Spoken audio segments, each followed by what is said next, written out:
do it not. But a little bit of a recharge never hurt anybody. So I'm Eh, certainly welcoming that. yeah. Now you're with Midwest Whitetails, Josh. Tell everybody about Midwest Whitetails real quick. Okay, Midwest Whitetail started in 2008, founded by Bill Winke, and luckily, what was it now? 15 years later, the show continues strong. It's a semi-live show that we release an episode every single Monday. That's going to feature action from sometimes anywhere from a day to 2 days, 7 days. But the main goal of it is a storytelling, chronological following, and we try to fit in as much real time information into those stories as possible. So it's a dream come true for a lot of us to get to continue the brand. And so far this year, we've been very, very fortunate to have a good season. So to anybody listening that does follow Midwest Whitetail, supports it, very much appreciate it. Yeah, yeah. Well, always looking for more good content out there. That's for sure. I got to tell you, it's been a season. I actually had to spend 2 weeks in Kansas. I know that sounds crazy, but I go to Kansas every year I draw. I've been going out there forever. And I've never sat 15 days straight to get a show done. And it's a weird rut this year. Even here in Iowa, I didn't see the chasing early like I usually do. And I was hunting on corn, and usually that's pretty good rutting activity, Halloween week and stuff, but it was slow. I did see some deer numbers, but as far as 4 or 5 year old deer, I just wasn't seeing a lot of the mature bucks. How was it for you this year? For me, very, very slow. Thank goodness, as I mentioned, the team has had a great season. You mentioned that Halloween time frame. I mean, if you look back at that week, going back probably 27th, 28th, and we had that amazing, timely weather front paired with that pre-rut, our team just put buck after buck on the ground. I mean, it was some of the most insane hunting that I can ever remember, occurring. And it's, as far as my season went, I mean, I never really expected to be in the game. I pretty much staked my entire fall on a very small property, hunting one single deer that didn't live there. That's not exactly a great recipe to have a quote unquote, solid season. But man, I mean, I think it's just property to property. Who you talk to is going to tell you whether the rut was great, whether the rut wasn't. I mean, you could talk to a handful of our guys, and they would say they had the best pre-rut and rut they've ever experienced. But yeah, I can't say I was on that train. Yeah. It's amazing to me that Halloween week is usually when I used to go out every year on opening day and get in a tree stand, and then I after years and years of doing that, you get if you don't see a lot of activity, what happens? You get burnt out before the best hunting even starts, Mm-hmm. and it's like, why do that to yourself? So I always try to wait till like the 16th, 17th before I start getting out there and spending a lot of time in the tree or in the ground blind. But I think this year it kind of caught me a little bit because that first week there was some decent deer taken, and then it just changed. And then, like I said, I was in Kansas for so long. I think I missed my opportunity for the peak of the rut in Iowa. Yeah. Now you talk about that early time frame. I mean, if you're not trying to go above and beyond or have the opportunity to hunt food at that time of the year, obviously it can be a very big struggle. I believe Owen Riegler was a guest on this show, if I'm not mistaken. October 7th, one of the things that happened here was, he killed his biggest deer ever. And that's saying something for Mr. Owen Riegler because he has put down a lot of impressive deer over the years. But the thing that we noticed in October specifically was that not necessarily that we ever got that most amazing cold front early, Hmm. but it was the amount of change that we did experience. So going back to the October 7th front, it wasn't like it was 25 degrees, 30 degrees, and it was just out of this world. But opening day until the 6th was in the 90s. And so we've talked about often how much of a difference just the change in weather played. And like you kind of alluded to, I mean, wasn't fantastic weather, but we were able to, as a team, luckily, cash in on all that off-season work and putting food next to the bedroom. It resulted in a lot of successful hunts for the guys. And, again, I think it goes back to property to property. What do you have access to do? where I was at, couldn't put food on the property. It was pretty much at the mercy of what that deer did on his own.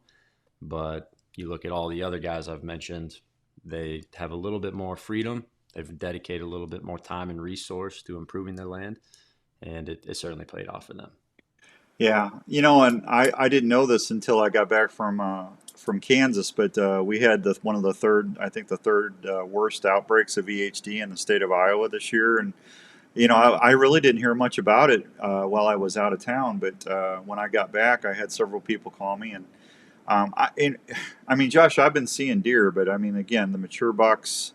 I don't believe we had EHD where I was at. If it did, it was minimal because I just haven't seen any or found any deer on the ponds or anything like that. But I mean, southeast Iowa just got smoked. Yeah, and the wild thing about that, I mean, so Caleb Griner, one of my best friends, longtime team member of Midwest Whitetail, we're actually putting together an episode. It's going to come out this Monday that people are not going to believe that this storyline of events occurred within one singular season. He's in that hot zone, and the crazy thing about it all was that you think about EHD and you think about summertime. Early September, you're going to start finding the deer, late August, and that certainly was never the case. I mean, we had an extremely dry year, and Mhm. a lot of folks, and specifically over in that area, a lot of folks felt like they had made it through the danger zone. And Caleb, just using him as a reference, he went from, in his mind, trying to pattern and hunt 280-inch deer plus to them disappearing, figuring it's their fall ranges, to 90% of his deer herd getting decimated within the first 8 to 10 days of October. Now, I mentioned we had those 90-degree temperatures, and I've had the fortune to work with some very, very smart people, and one of the ones that I respect obviously the most is Mark Drury. And talking to him, these deer had gone through that time frame where we had a wet spring, summer gets dry. They could have easily, survived the first round of EHD because everybody thinks about that midge bites and then nothing died. And it's like, well, EHD struck in October. Really, the theories that I've heard was that it was that second wave of just blasting heat, that it was just too much. There was not enough water. Those deer are already sick. And, progressively in southeast Iowa, even the deer that did make it, a lot of those deer have died. And that's like, you talk to Caleb, he keeps finding more and more new deer dead. And it's just because they're rutting hard, and, it's already an extremely taxing, few months on the whitetail herd. Pair that with what they fought all summer, and it's a very, very unfortunate thing because those guys and people hunting over there could take quite a few years before they're experiencing the quality of hunting. Oh, it's going to take them at least 4 or 5 years. I mean, just to get the age class back. And deer can survive hemorrhagic or EHD, but most of the time it's 2 or 3 days and they expire from it. But if you ever see a deer, folks, with curved hooves, that's a telltale sign that they had EHD and they survived. That's from what the biologists have been telling me. But well, I mean, the South, that's prevalent in the South. But the good thing about in the South, it's around so much. A lot of the deer herd they have already built up a natural resistance. They got those antibodies in there, and the blessing of this for Southeast Iowa, it should be 6 or 7 years before they really get a major outbreak again, because the deer that do survive are going to pass those antibodies on, Josh. Absolutely. Yeah. I mean, if you look back to 2012 in Monroe County, on Bill's farm, and just decimated everything, didn't hear about it again. And it was just so ironic that, like I said, Caleb there in southeast Iowa, we were so worried about it here in south central Iowa. I Right. was like, yeah, we've never experienced that back home because we're both from eastern Iowa. And then for him to go into a season with the most excitement, he's never had the chance to hunt this quality of an animal, let alone on the piece he's hunting it on. To go from that to nothing was devastating. But Yeah. like you said, Was that the story you were telling me off air? yeah, Yeah. It's, I've got to edit some really cool things, and this is one of those, again, single season stories that I don't think we'll be able to put it together the way it needs to be. But like I said, I mean, you go from hunting no deer to a deer that he had one single photo of in 2022 in May, to it now growing into a 190-inch plus giant. Another deer shows up, 180, 185-inch deer in open country. I mean, just nothing that he could hunt these deer in. Both those deer end up dying. And through the chase, like I said, of trying to find them during that early October timeframe, when reality is both of these deer were dead, he ended up locating another giant that he just killed on the ground 10 yards over Thanksgiving. I mean, it's Yeah, just that's great. unbelievable. Yeah. Hey, Scotty Mueller, Parker, how you doing? Hank, good to see you. Good to see you this afternoon down in Osceola at Revelton. Good to see everybody down there. Tell Rob and Christy hi for me. Josh, it's amazing to me. Whitetail deer are such a resilient animal. And they go through a lot of things. I've seen deer getting gimpy from buck fights and broke. I had a little 3-year-old that had a front broken leg. I don't think it was hit by a car. I think it broke its leg fighting with another buck. And that deer was just chasing does still and still going at it. I mean, they're a very resilient animal. You know it. Yeah, sometimes too much for their own good. I mean, Yeah. that's what you talked about that in the Southeast Iowa. Caleb repeatedly, specifically in the buck form, continues to find dead deer that he had on camera just a few days prior. Yeah. And those deer don't know they just survived, EHD. They're just like, oh, I got to breed, and it's literally killing them. So, Yeah. Sometimes you wish, hey, relax, chill out a little bit. What's up, B man? Hey, Pete the Donut Man, Ariotti. Good to see you, Pete. Good. Hope you're doing well. I got to tell you, it's definitely something. I know we got such a focus on chronic wasting disease here in the Midwest, and EHD. I grew up in Missouri, so we had blue tongue and hemorrhagic and stuff that would hit here and there, and it just drives you nuts when you got. I don't want to see a whitetail expire unless it's from a hunter, because I know that animal is going to be consumed. It's going to be 100% of it's going to be reused, repurposed, and it's just good solid conservation. When they get hit by a car or something or if I see a fawn in a bobcat's mouth or something, Josh, it bugs me. Yeah. It bothers me. I'm just telling you. All right, hey, I tell you what, let me hit a real quick break. We're visiting with Mr. Josh Sparks from Midwest Whitetail. Josh, you hang on, folks. Don't go anywhere. It'll take a 2-3 minute break to say hi. I do want to say hi to the folks at Revelton.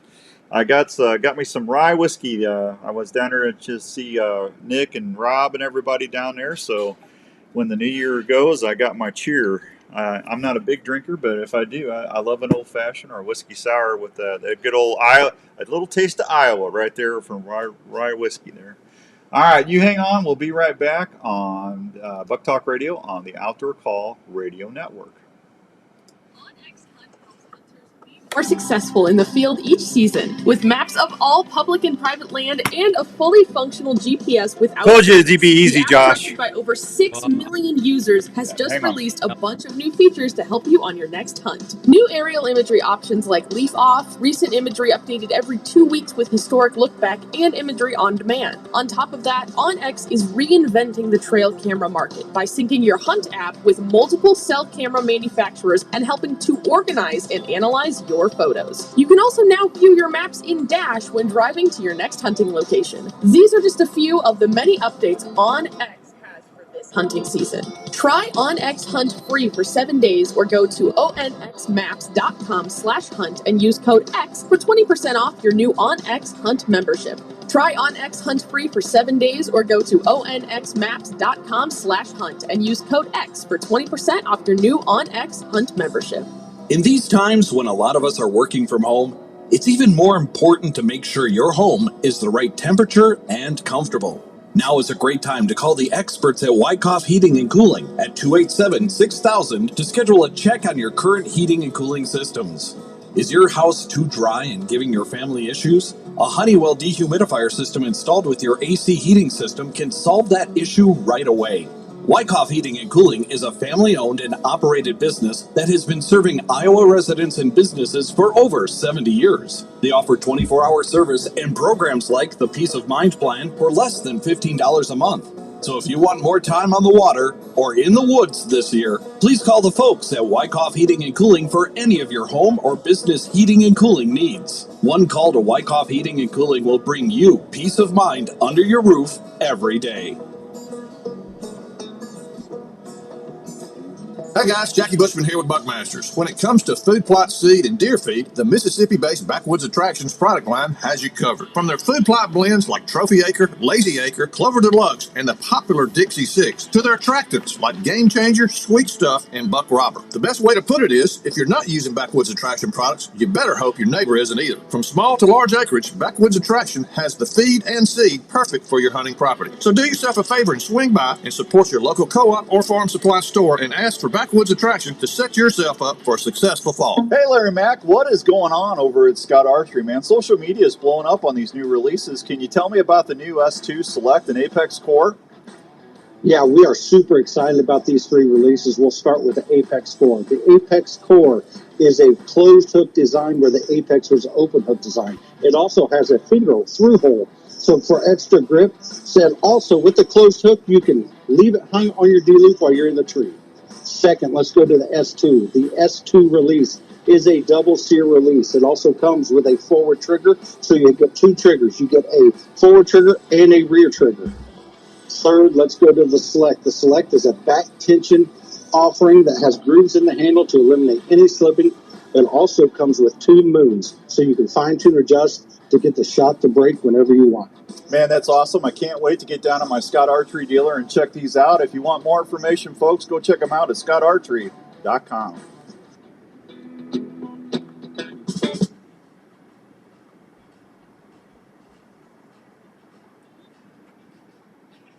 All right, welcome back to Buk Talk Radio, brought to you by the fine folks in part at Woodhaven Custom Calls. I've got Josh Sparks on from Midwest Whitetail, and we're talking a little deer tonight.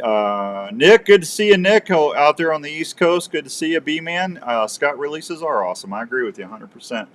So I got to tell you, Josh, whitetails, we still got a lot of good hunting left. I know we're getting into the second shotgun season, which is going to start here pretty quick, and after that we have late season. I got some food plots and some standing beans and stuff that Larry and I are going to be hunting late season. So if you haven't filled the tag yet, don't fret. There's some good hunting left to do yet. Absolutely. Yeah, food is certainly going to be king. I mean, it's the guys that don't have it may struggle, and the guys that do going to have some of the best hunting of the year. Yeah, if it's cold, you can get into some really quality deer, that's for sure. Yep. The rut is still swinging in Virginia. Yeah, I hear you. I talked to Ben Dungan and the guys down in the SIP, down in Mississippi. It's crazy. Their rut's going to start here in about 4 or 5 weeks, 3 or 4 weeks. And just when ours is all waning off and those yearling does are just now getting bred and everything, theirs is getting cranked up. Be kind of nice if you had the money to go hop around and catch another rut cycle, wouldn't it, Josh? Yeah, no, it certainly would. I mean, anytime you can hit the woods somewhere. I've actually got a tag in Georgia that I wasn't able to fill and when I went down there in October. So quite possibly make a trip back down there. We'll have to see. But out of state hunting, man, it's so much fun, and especially in the South. If you're talking about Mississippi, Georgia, etc. The one thing I took away as a Midwestern hunter was the difference between here, where I think you could argue it's a cultural thing, or excuse me, it's a hobby, whereas there it was ingrained into life and culture, and it was such a privilege to get to see a different aspect of hunting. Absolutely. Yeah, well, there's a lot of tradition in Iowa. I know, coming up from Missouri where I started hunting, you got the shotgun seasons with the pushing and stuff like that. As when I first got experience with that, I was like, boy, we can't do that back home.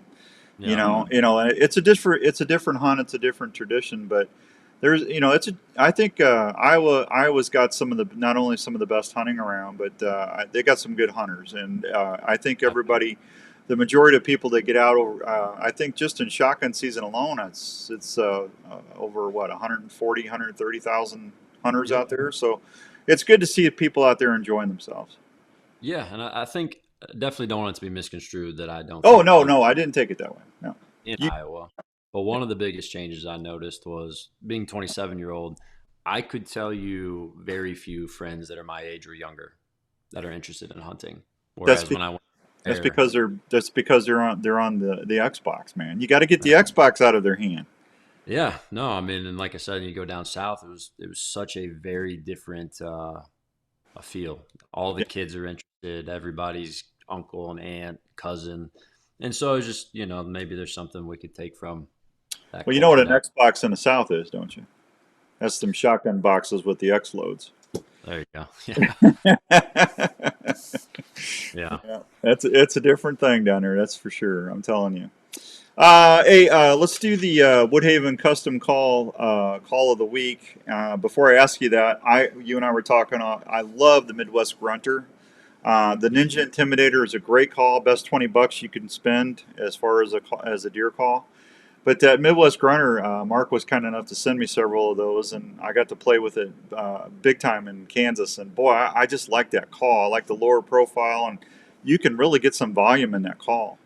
Exactly. I was going to say, I mean, if you compare it, the screaming quality, about that call is the volume. A lot of different grunt tubes. You hit the nail on the head, $20, etc. I mean, I've always said that there's no more beneficial yet cheaper tool to take to the woods with you than a grunt tube. But not all grunt tubes are made equal. And the Midwest Grunter, I mean, it's got everything you need, but the volume for me is what separates it. A lot of those different grunt tubes out there can turn into a duck call pretty dang quick.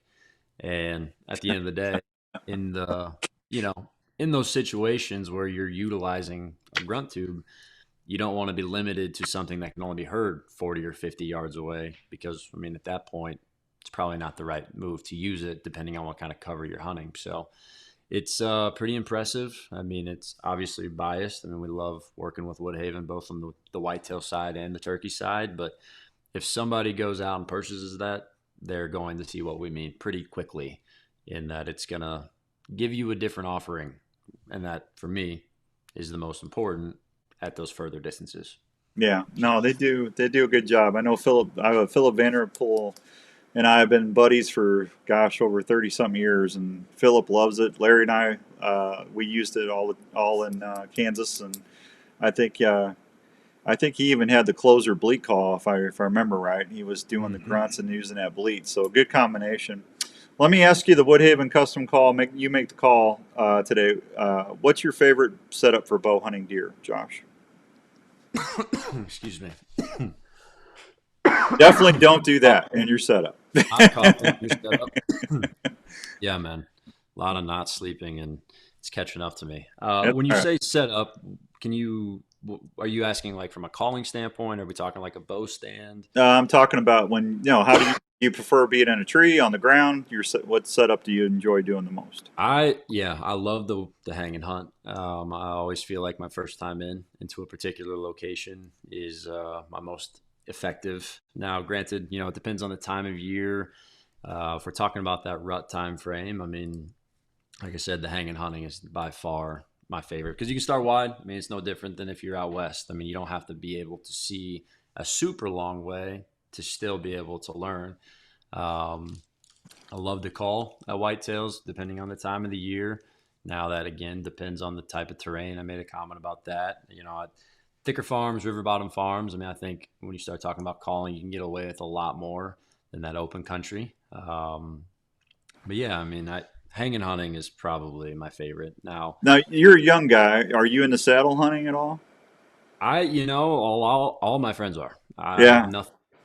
I just, for some reason, that extra few pounds doesn't mean a different thing. Yeah, I'm too fat and old to be doing it again. Back when I was your age, when I first started, that they called them tree seats back then, tree slings. Yep. Everything always comes back, man. It's crazy about the hunting and the fishing industry. It's, I bet you within 4 years we'll have some new pocket fishermen. Yeah. The saddle hunting for sure gives you a level of mobility. I mean, I nothing outside of being stubborn have I not tried it. Well, we didn't have the steps and the platforms that they do now, so that part is definitely improved. We had to use screw and steps back in the day, so it's definitely better than it was, 30 years ago. Yeah, no, I cannot at this point. I've seen enough people using them both in the videography world. The guys that care about capturing hunts. That was always my big concern, was how could I film something or capture something without having a really sturdy, tree stand to sit in. But not proven wrong by that. The weight does make a difference. But to me, the biggest advantage with a saddle system is the size of tree. that you can get in. You don't need the perfect tree anymore. It's the very opposite spectrum of the climber, and you probably have more options than even the hanging hunting.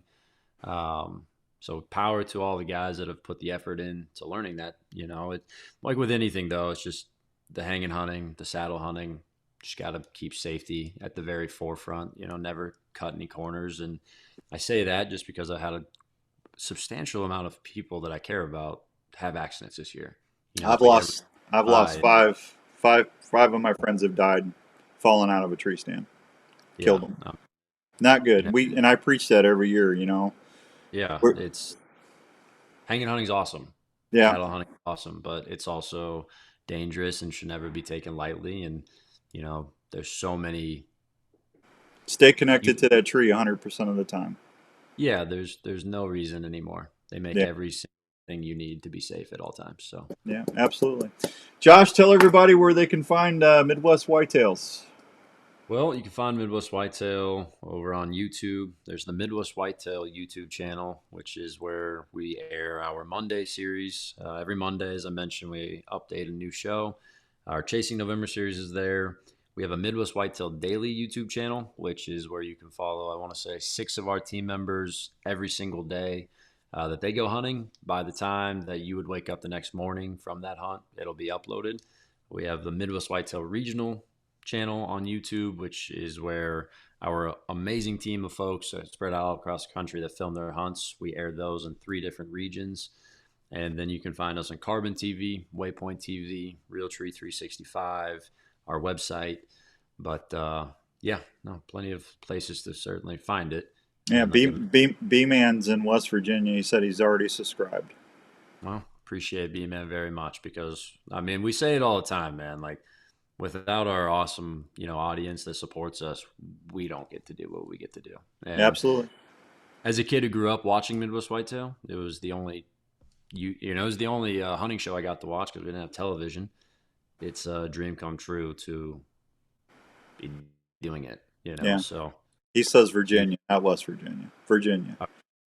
That's my bad. They're different. They are different. Yeah. That's all right. Hey, Josh, we'll get you back on after the first of the year. Good luck the rest of the season, and be safe out there, will you? Yeah, yes, sir. Good luck to you guys that are listening, and best of luck to you as well, man. I appreciate you. I told you this would go quick. Yeah, no. Now you get to go fight a steak. Yes, I am. Tell the fellas I said hi for me. Yes, sir. Have a great night. There, you too. There he goes, Mr. Josh Sparks from Midwest Whitetails. Good fella right there. All right. I've got a couple announcements. Norlander Socks. I got an email from Stephanie, and she said that they're going to have a big deal going on starting tomorrow. If you buy a pair of alpaca socks and you get the up to the thigh high alpaca, the big heavyweight ones, you get 20% off. Use the promo code TallSocks20. TallSocks20. NorlanderSocks.com. Don't be fooled. The only great alpaca socks that we wear on outdoor call, respect the game, is Norlander Sock Company socks. So do that. All right, I have got in my hot hands. You know what? I got to do this. I'm going to say goodnight to the Facebook audience. I'm going to go to the app because I told everybody listening on the app they were going to get to hear this first. Everybody on Facebook Live is going to have to wait till Saturday morning unless you go flip on the app real quick.